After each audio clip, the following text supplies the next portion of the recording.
New York is the city that never sleeps, and neither does Sal Licata. From Flushing in the Bronx to the Meadowlands in MSG, Sal sounds off on the biggest sports news of the day. Welcome to WFAN Daily with...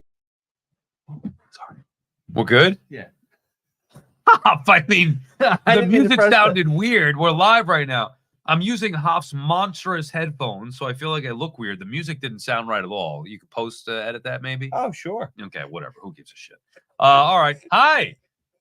Here with the latest edition of WFAN Daily. A little bit of a bonus edition here, as I couldn't get enough of Christian Scott. And I forgot how much fun it is to watch a top stud prospect pitcher make his debut and then live up to the hype. So I wanted to talk to the guy who knows the most about the Mets minor leagues and their farm system and all the prospects, Joe DeMayo, who is, of course, my colleague over at SNY. He's the co-host of the Mets Pod on SNY as well, at SNY.tv. Joe, what'd you think of Christian Scott's much-hyped big league debut? So I'll get into that in a second, but Sal, I'm going to ask you. You talked about you forgot the feeling of the last time a top pitching prospect came up. Do you remember who the last pitching prospect that the Mets called up that was a top 100 prospect in baseball at the time was? Good question. My guess is going to be incorrect, but I'm going to say Steven Matz. You're absolutely correct. Steven Matz is the last pitching prospect that come up. So like you said, it's been a heck of a long time because Steven Matz had his whole Mets career and they got traded and he's had another contract since. And the reason why I even guessed that, Joe, is because Scott reminded me the last time I had that feeling was with Harvey. I remember where I was watching Harvey's debut in Arizona, and I knew who he was, but he wasn't what he was in the big leagues when I watched him at Binghamton or whatever it was when he was down there, or Buffalo maybe. And I saw him, and I was like, who the hell is this guy? And I fell in love with him at first sight. And I had that same feeling with Christian Scott. I was like, man, it's been about 9 years or so. And then I was thinking back to the Harvey, Syndergaard, DeGrom, Matt. So that's why I guess Matt's there. It was a total guess. But yeah, it's been a long time. Yeah, it's been a long time. And Christian Scott is the goods. And he is a true example of where the Mets pitching player development system is at. If you go back to the University of Florida, where Christian Scott was, he was a reliever. He was a sinker, slider, kind of middle reliever. They used him to pitch a couple innings. He wasn't pitching high leverage. He wasn't starting games. But the Mets saw something. And when they took him in the 5th round, they had visions for how they could alter kind of how he pitches. Because one thing that I think drives a lot of people crazy, and when you look at pitchers that come up, they all have this big stuff. You know, we talk about how hard do they throw and how much do their breaking pitches break, but they can't throw strikes. Christian Scott, from get-go, he has a natural ability to fill up the strike zone. And at times, it almost gets him in trouble that he throws almost too many strikes, which has been the case kind of at the beginning of the year with AAA Syracuse. What he's done is he's basically given up a home run in the first inning almost every game. And then from then, he just readjusts and he doesn't give up basically any more hits. But it is a profile that looks the part of, I called him a mid-rotation starter this past offseason in spring training, and I said he was in his own tier among Mets pitching prospects, and I think he's gotten even better and is separating himself from the pack. Yeah, well, that's what I wanted to ask you, because with the other guys, Harvey, Wheeler, DeGrom, Syndergaard, you go back even before your time, Generation K, you heard about those guys way before. With Christian Scott, I don't remember hearing that hype until this year where he started dominating in the minor leagues. And it's like, oh, man, Christian Scott lighting it up. When's he going to come up here? At what point was Christian Scott discussed as potentially being a top prospect here? It really wasn't until the end of last season, which was his first season starting in pro ball. And he only threw 87 2/3 innings between, I think he was in Brooklyn and Double-A. And so there wasn't like a huge inning count behind him, but the stuff, the location, that all was there. So it's been a bit of a slow roll over the last couple of years after they drafted him to build up his innings count, to expand his repertoire, and kind of change the way he pitches. And, this time last year, I went and double checked. He wasn't in my top 20 prospects in the Mets system to start the 2023 season. And now we come into opening 2024, and I had him number 6 and as the top pitcher. So just dramatic growth in a 12-month span for a guy like Christian Scott. Is that something that happens often, Joe, with you? I know you're the master at this. You've been doing it a very long time. For me, like you and I are kind of opposites, although now I've evolved to understand that we need to put more of an emphasis on the minor leagues more so than it was years ago. My philosophy generally is wake me up when they get here. But I do understand the importance of it. Is this something that has happened as far as you when you first started getting into this and evaluating the prospects and farm systems where the rankings could fluctuate like that dramatic, like it did with Christian Scott?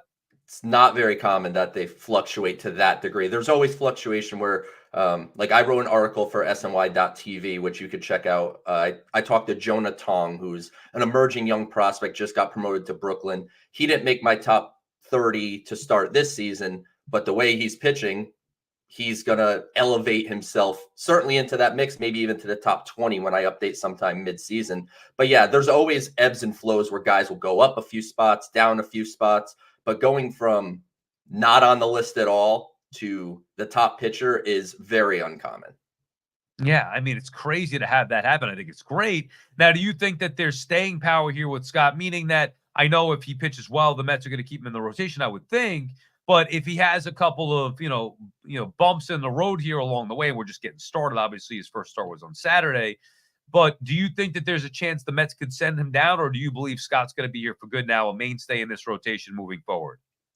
I think he's here to stay. To be totally honest, I talked to people throughout baseball prior to the season, and they admitted that it would be a good thing for him to get some AAA innings. But I talked to an executive that's not with the Mets that said Christian Scott is unquestionably one of the Mets' 5 best starters right now. And that was before the call-up, before even any AAA innings. So people are definitely high on him, and I think he has staying power. And the Mets talking about going to a 6-man rotation, I think is advantageous because obviously you have Kodai Senga coming off the injury, and his comfort level pitching on 4 days rest isn't entirely there. But when it comes to Scott, I mentioned just a couple minutes ago that he only threw 87 2/3 innings last year. So there is going to be an innings cap of some kind this year, some type this year.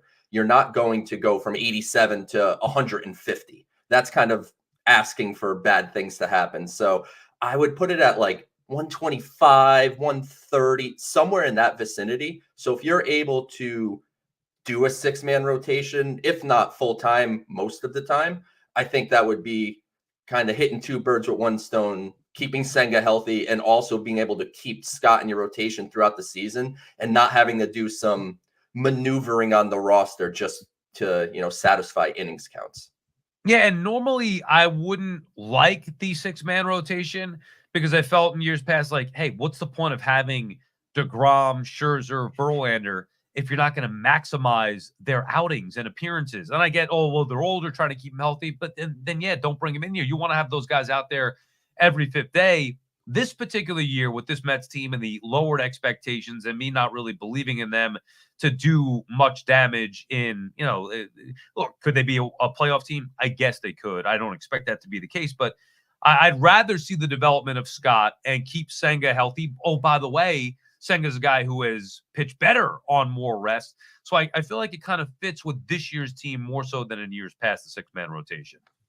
And to be honest, I think that's where baseball's headed. I think we have to start to change our thought process on pitching. And you and I have talked about this, over Twitter message and stuff, that I think things are trending in a different direction. The way pitchers are getting hurt.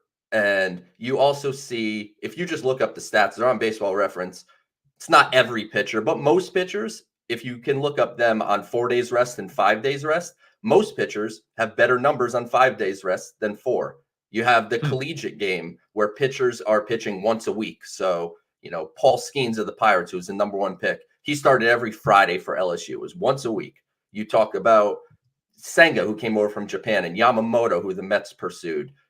Again, guys who start once a week. So I think we are going to start evolving. It's maybe not imminent where like next year the Mets are going to have a regular 6-man rotation, but something to think about as we move the next couple of years here. I think 6-man rotations as a normal thing is is something that I think we have to keep in the back of our minds as something that's probably coming.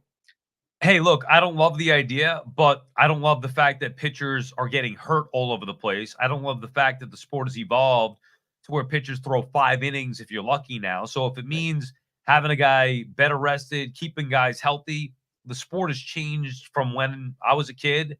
So you have to accept that it could change further and go to a 6-man rotation. Maybe it will be better for the sport. And then I'd be curious to see how pitchers get paid in accordance with that, how pitchers are developed in accordance with that. But you certainly get the feel that the sport could be headed that way. All right, Joe. So the natural question is, we've seen Christian Scott. I love the fact that the Mets have been aggressive early on, not waiting. How many times, you know this? Oh, bring him up, bring him up. Even last year, Alvarez, Vientos, Beatty, Conforto in 2015, bring him up. There was no bring him up with Christian Scott. Before it even got to that point, Stearns made the call, brought him up, and now he's here. So I ask you, who's next? So there is a lot of pitching coming through the pipeline. I don't think there's a ton more that we're going to see in 2024, but for the first time in quite a few years, and I've been covering the farm system for a real long time at this point. Like, I remember Phil Umber getting drafted. That's how long I've been on this stuff. So it's been a long time since I've seen that the Mets have pitching at every single level. It always would be, you know, there's a bunch of pitchers in Binghamton, or there's a bunch of pitchers in St. Lucie. There's someone everywhere. And if you look at Syracuse, to just kind of be more immediate, Dom Hamill, he's been a little up and down so far in the early going, but he won Pitcher of the Week in the middle of April, I believe, for the International League AAA. He is, I don't really do player comparisons because I don't think it's fair to anybody, but Dom Hamill is like the Seth Lugo starter kit. Like, he has the same kind of like pitch characteristics that Seth Lugo had, where the Mets, you know, obviously kept Lugo in the bullpen. And I think there is some level of risk to that when it comes to Hamill. But obviously you've seen Seth Lugo step out and excel as a starting pitcher after leaving the Mets. So I think there's something with Dom Hamill. Mike Vassal's a name that a lot of people have talked about, including myself, for the last couple of years. And to be honest, he hasn't figured out the AAA level yet. He's struggling mightily this year. His control is off. When he's throwing strikes, he's not throwing great strikes.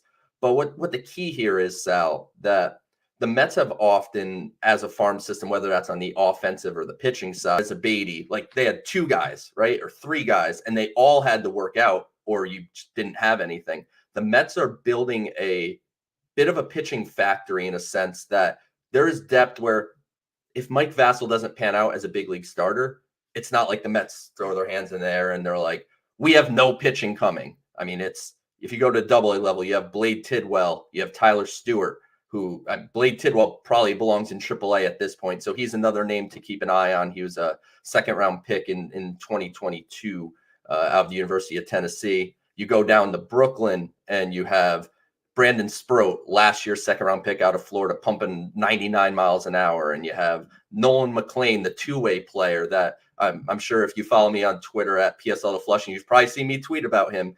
He's a DH some days and a pitcher other days, hitting 430-foot homers and throwing 97. So up and down the system, the pitching is making such strides that I think the Mets are getting closer to that opportunity where they don't necessarily need to go every offseason and sign Sean Manaeas and sign these guys and spend $15 million a year to get back-end starter production. You could get it from your own system at the league minimum, which then allows you to say, you want Pete Alonso and Juan Soto? Perfect. You could do it. So that's where I think the key for player development is. Obviously, you're producing pieces that can be traded, but you're also trying to produce pieces that can impact your major league team and allow payroll flexibility so you could just build around them. Is this a testament to Billy Epler? Is it Steve Cohen, Billy Epler? Because it can't just be Stearns because he just got here. So How did the Mets minor league system and organization turn into one that is now going to be hopefully churning out some capable bodies, whether it be pitching or in the player position development? So I think it's a credit to everybody. It's kind of, that's a riding the fence answer, but it starts with Steve Cohen because he's the one that invested so much money down there into the player development by getting the right people in place that can help groom these pitchers. Because the key is when you're drafting kids out of high school and you're drafting kids out of college, they have what they have, and you need to turn them into professional pitchers. So that's what Eric Jagers, who's the vice president of pitching, that's his job, is to help make these guys into big leaguers and make these guys into legitimate prospects. They created the pitching lab, which was another thing funded by Steve Cohen. And the pitching lab is something that's really talked about a lot. It's very similar to what Driveline. Have you heard of Driveline before? No. So Driveline is something where right now a bunch of professional pitchers in the offseason will go up. It's in Washington State. And it's like this place where you could get all the biomechanics of your delivery and work on your spin rates and your fastball and everything to make you a more efficient pitcher. Well, the Mets have created their own facility in Port St. Lucie, and that is something that they're dropping pitchers into. And, you know, I talked to Scott when I was down in Port St. Lucie about it, and he talked about some of the smaller details, like an extra quarter of a second on your back leg on the mound can help increase your velocity by 0.7 miles an hour, and it could help you maintain. So it's a lot of new age stuff that the Mets are doing. And for a long time, the Mets were very far behind the 8 ball when it came to, pitching development and just the modern technology. They're now at the point where they're catching up. And now it all makes sense. I mean, this is how you build a winner. It's why I call him King Cohen. And people are like, oh, what has he done? What has he done? You idiots. What has he done? It's not just about winning at the big league level.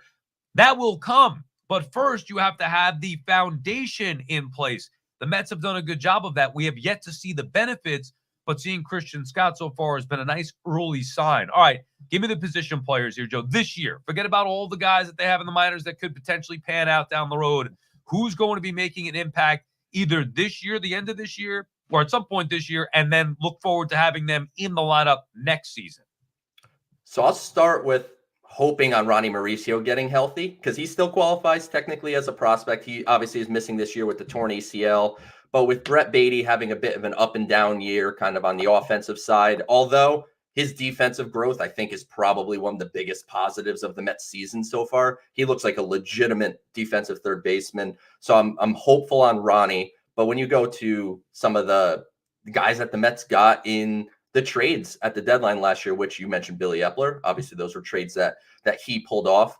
Luis Angel Acuna is at the AAA level right now, and he got off to a slow start. He's starting to pick it up a bit, but he is the type of guy that I think if Jeff McNeil doesn't get going in a bit of a meaningful way as we transition more to the second half, I think Luis Angel Acuna can find his way up, and he could play second base, and he's kind of that dynamic athlete that it feels like the Mets have lacked, where he may not be the type of guy that's going to go and, win a batting title, but he could get on base and he could run and he could play second base. He could play short. The Mets are playing a little in center field, so he has some defensive versatility. Drew Gilbert was my pick to be the first offensive prospect to make his big league debut this year amongst the Mets top guys. He strained his hamstring in the middle of April and he's still out. So he's injured. If he comes back, and he's at the AAA level as well, if he comes back and performs, I think he can force his way onto the roster, especially if Harrison Bader's offense tails off, which history suggests it probably eventually will. I think the Mets have high visions for Drew Gilbert as a dynamic center field type of player. A lot of people have compared him a bit to Lenny Dykstra, where he plays like with his hair on fire. He's 100 miles an hour. Next year, center fielder opening day, Gilbert. I think it's a distinct possibility for sure. And then my number one prospect in the system, Jet Williams, who also is hurt right now. He strained his wrist. He'll be back just in a couple weeks here, so it's not a major injury. But he is your, by skill set, prototypical leadoff hitter. I've heard Hoff on the Fan with you guys and on the Rico with Evan kind of talking about what kind of leadoff hitter you want. Jet Williams is the best of both worlds. He has, I've been told by scouts, double plus plate discipline. He's a guy that drew 105 walks last year in the minor leagues, which the last Met minor leaguer to draw over 100 walks was David Wright in a season. So he gets on base and he's a dynamo on the base paths. there were times watching him in Brooklyn, he would draw a walk and the announcer would just be like, give us about 30, 40 seconds and Jet will be on second base. Like he's that type of player. So right now, I think while if you look at, national rankings and stuff, the Mets hitting prospects are going to be what you see more of. I think the offensive side of the system needs more depth. It's a little top heavy, but on the pitching side, I think that's where the depth really resides, because pitchers, they're not going to make their way onto national radars unless they have profiles of like number 2 starters, number 1 starters. They're not going to rank, a future number 4 starter in their top 100. But as you and I both know, if you can have a rock solid number 4, number 3 type starter, that's incredibly valuable. It just doesn't get maybe the same recognition. 100%, you take it. And I wanted to have you on, and we do appreciate the time, Joe. I wanted to have you on specifically because I forgot how much fun it is to see those top pitchers come up and then live up to the hype. And Christian Scott certainly did that. And I got to be honest, I'm not a prospect guy. I love Generation K at the time. You're going back, 25 years, whatever it may be, 30 years actually now to 94 or 94, 95. But I understand the importance of it. I have not been as excited about a lot of players in the Mets farm system as I am now. Back then it was Ordonez coming up. Oh, great. Or as we mentioned, Izzy, Paulson, and Wilson. Those were really the first guys that I remember being excited about for my time frame. And of course, there have been some others over the year. Wright and Reyes come to mind. But as far as a total group, a bunch of different guys, and you just mentioned a lot of them, I'm excited about the future of this Mets team. So we'll definitely be keeping an eye on those prospects. All right, Joe, we appreciate the time, man. Sal, anytime, my friend. And that does it. We'll do it again at some point soon. Next time somebody gets called up, we'll hit you up, of course. All right, that does it for this edition of WFAN Daily. We'll see you tomorrow. Get us off this thing. We're still alive. I know, Joe. Hold on a second. Hop's got to get us out of here. We're still alive. I'm not going to say anything bad. Don't worry. Hey, guys. What's up? Hold on. What are we doing here? You got to show me how to do this next time. Yeah. Sorry. All right. See you.